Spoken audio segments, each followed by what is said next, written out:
காஞ்சி சிட்டுக்குருவி சேனல் நேயர்களுக்கு வணக்கம்.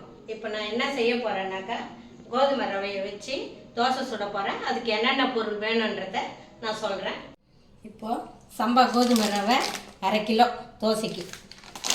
இது ஒரு அழகு கடலைப்பருப்பு துவரம்பருப்பு, அதாவது பாதி கடலைப்பருப்பு பாதி துவரம்பருப்பு ஒரு அழகு ஊற வச்சுருக்கேன். அதுக்கு தேவையான எண்ணெய், 1/2 முடி தேங்காய், உப்பு, கருவேப்பிலை, காஞ்ச மிளகாய் ஒரு 5 மிளகாய் காஞ்ச மிளகாய் எடுத்து வச்சுருக்கேன், 3 பச்சை மிளகாய், கொஞ்சமாக தோல் சீவி வச்சுருக்கேன், இஞ்சி, 1/2 ஸ்பூன் சோம்பு, ஒரு 15 பல் சின்ன பூண்டு பல் ஒரு 15 பல் எடுத்து வச்சுருக்கேன். இந்த அளவு கேரட்டை துருவி வச்சுருக்கேன். இப்போது இதை எப்படி செய்யணுன்றதை சொல்கிறேன். இப்போ கடாயை கேஸில் வைக்கிறேன். கேஸில் வச்சு கேஸை பற்ற வைக்கிறேன். பற்ற வச்சுட்டு இந்த சம்பா கோதுமை ரவையை வறுத்துக்கலாம்.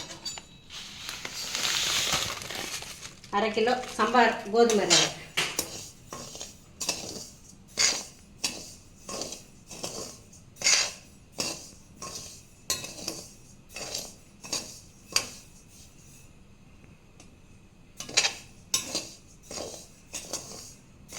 நமக்கு வாசனை வரும், அப்போ வறுபட்டு போச்சுன்னு நமக்கே தெரியும். பாருங்கள், வறுபட்டு போச்சு. இப்போ இதை வேறு ஒரு பாத்திரத்தில் மாற்றிடுறேன். பாருங்கள், வறுபட்டு போச்சு. வேறு ஒரு பாத்திரத்தில் மாற்றிட்டேன். இதை உப்பு போட்டு தண்ணி ஊற்றி ஒரு 20 நிமிஷம் ஊற வைக்கணும். உப்பு வந்து கல் உப்பு போட்டதுனால கரைச்சி போடுறோம். தேவையான உப்பு, இந்த தோசைக்கு தேவையான உப்பு இது 1 ஸ்பூன் போட்டிருக்கேன்.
பாருங்கள், இந்த சொம்பில், இந்த சின்ன சொம்பில் 1.5 சொம்பு தண்ணி ஊற்றிருக்கேன். இது வந்து 2.5 டம்ளர் தண்ணி பிடிக்கும்.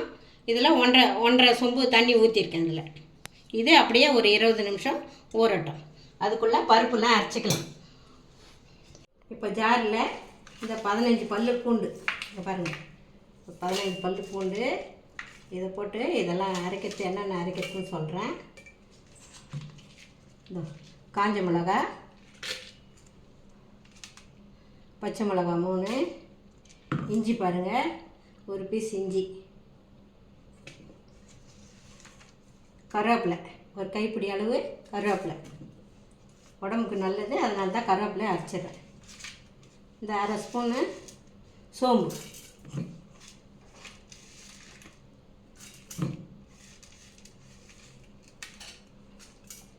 பல்லாக தேங்காய் கட் பண்ணி வச்சுருக்கேன் பாருங்கள், அதையும் போடுறேன்.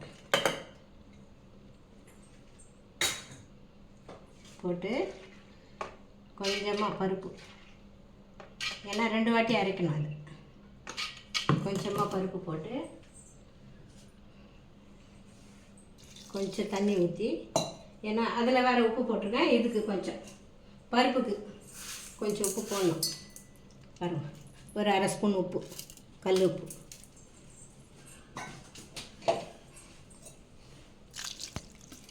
இதை அரைச்சிக்கிறேன்.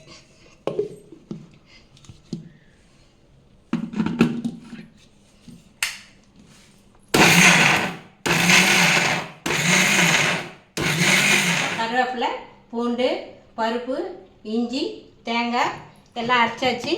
இதை வந்து வேறு பாத்திரத்தில் மாற்றிடுறேன். இப்போ மீதி இருக்கிற பருப்பையும் ஜாரில் போட்டு அதையும் அரைச்சிப்போம்.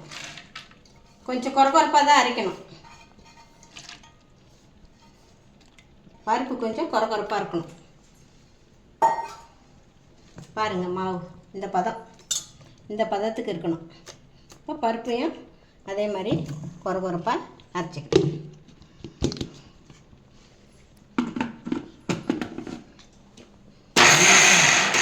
பருப்பையும் அரைச்சி அதையும் பாத்திரத்தில் மாற்றிக்கிறேன்.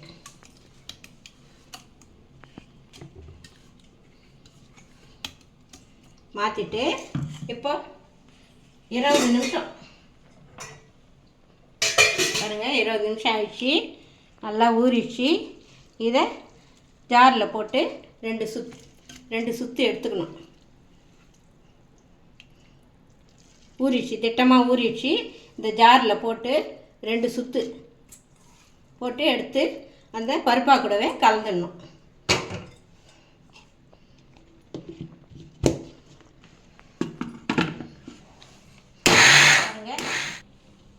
ரவையை இந்த பதத்துக்கு நமக்கே தெரியும். அந்த பதத்துக்கு ரொம்பவும் அரைக்காமல் ரொம்ப கொரகொரப்பு இல்லாமல் பதமான திட்டத்துக்கு எடுத்துடணும். பாருங்கள், ரவையும் தட்டுப்படும். அது பெருசாக இருந்தது, அப்புறம் பெரிய பெரிய ரவையாக இருந்தது. இதை அரைச்சோடனே கொஞ்சம் நமக்கு தோசை ஊற்றுற பதத்துக்கு வந்துடும். பாருங்கள், பாதி ரவை போட்டு முதல்ல அரைச்சேன்.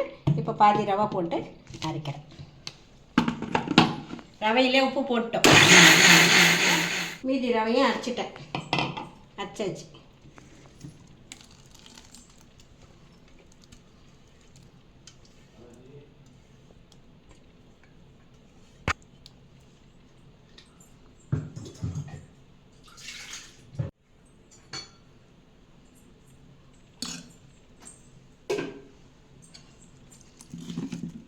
கரண்டியில் ஒன்றா கலக்கி விட்டுடணும்.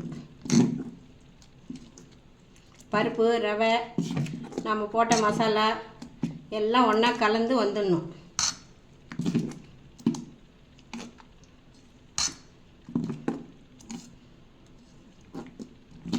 ரொம்ப கட்டியாக இருந்தால் கொஞ்சம் தண்ணி சேர்த்துக்கலாம் தோசை ஊற்றுற பதத்துக்கு. இப்போது துருவி வச்ச கேரட்டை இதில் போட்டுறேன், மாவில் போட்டுறேன்.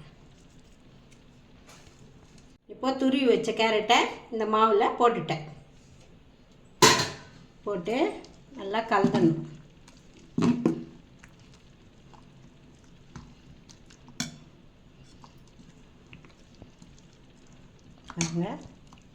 கொஞ்சமாக தண்ணி ஊற்றிக்கலாம். தண்ணி கம்மியாக இருக்குது.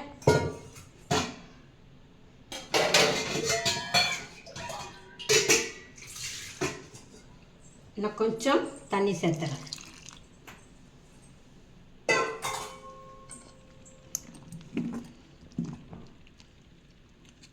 பாருங்கள், தோசை பதத்துக்கு கரைச்சிட்டேன். இப்போ தோசை ஊற்றணும். இப்போ தோசைக்கல்லை கேஸில் வைக்கிறேங்க. கேஸில் வச்சுட்டு கேஸை பற்ற வைக்கிறேன். இப்போ கல் காஞ்சிச்சு, தோசை ஊற்றுறேன்.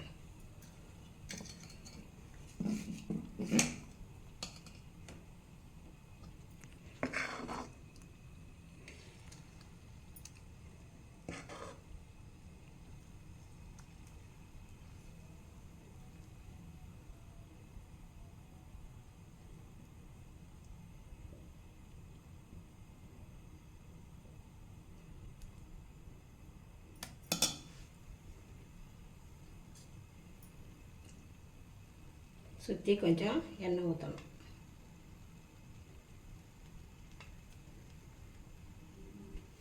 பாருங்கள், தோசை ஒரு பக்கம் வெந்துச்சு. இப்போ திருப்பி போடுறேன்.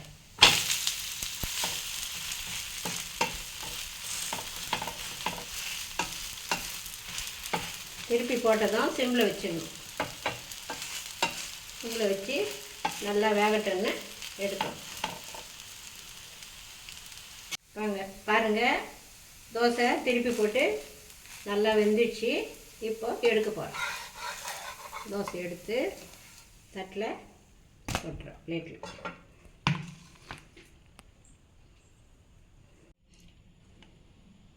இது ஏற்கனவே வீட்டில் மத்தியானம் கொத்தமல்லி சட்னி அரைச்சாங்க. அது தோசைக்கு தொட்டுக்கிறதுக்கு அருமையாக இருக்கும். பாருங்கள்,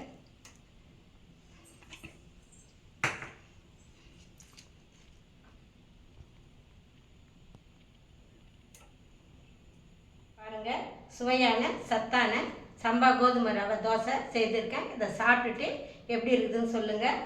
காஞ்சி சிட்டுக்குருவி சேனலுக்கு லைக் பண்ணுங்கள், ஷேர் பண்ணுங்கள், கமெண்ட் பண்ணுங்கள், மறக்காமல் சப்ஸ்கிரைப் பண்ணுங்கள்.